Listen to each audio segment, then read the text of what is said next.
कुछ लोग थे हमारे पास आए, बोले महाराज जी कथा करानी है। हमने कहा ठीक है करेंगे।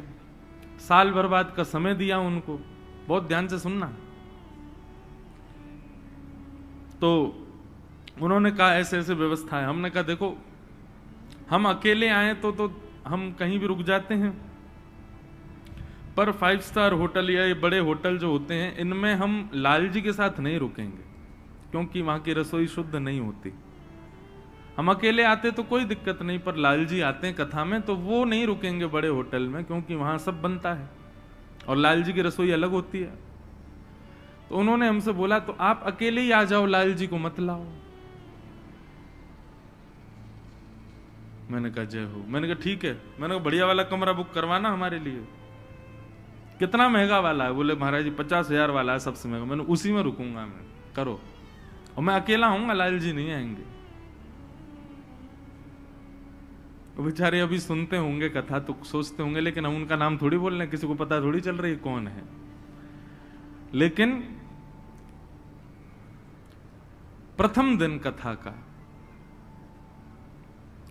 लाल जी नहीं थे और ऐसी मूसलाधार बारिश, ऐसी मूसलाधार। अभी भागवत जी की यात्रा आ रही थी बाहर से, और जैसे ये पंडाल है, बस पंडाल के बाहर यात्रा पहुंची है और यही डोम पंडाल बीच में से टूट करके नीचे धराशायी, खत्म।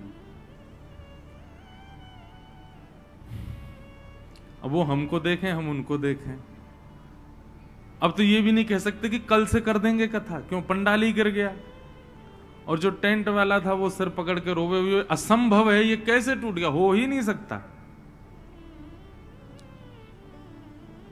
तो वो अब बोले महाराज जी अब क्या करें? मैंने कहा लाओ हमारी भागवत जी पोथी हमको पहले वापस दो।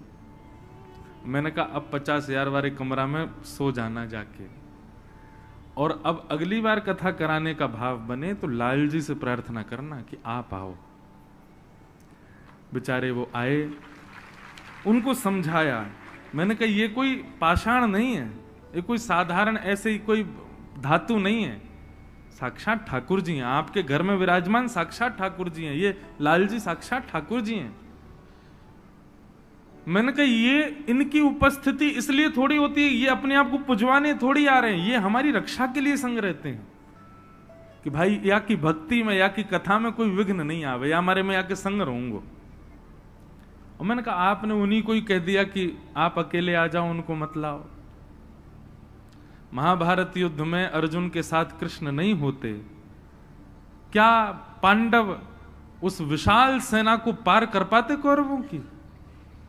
केवल श्री कृष्ण साथ थे, इसलिए पांडवों ने उस विशाल कौरवों की सेना को ऐसे पार कर लिया जैसे कोई गाय के खुर का गड्ढा।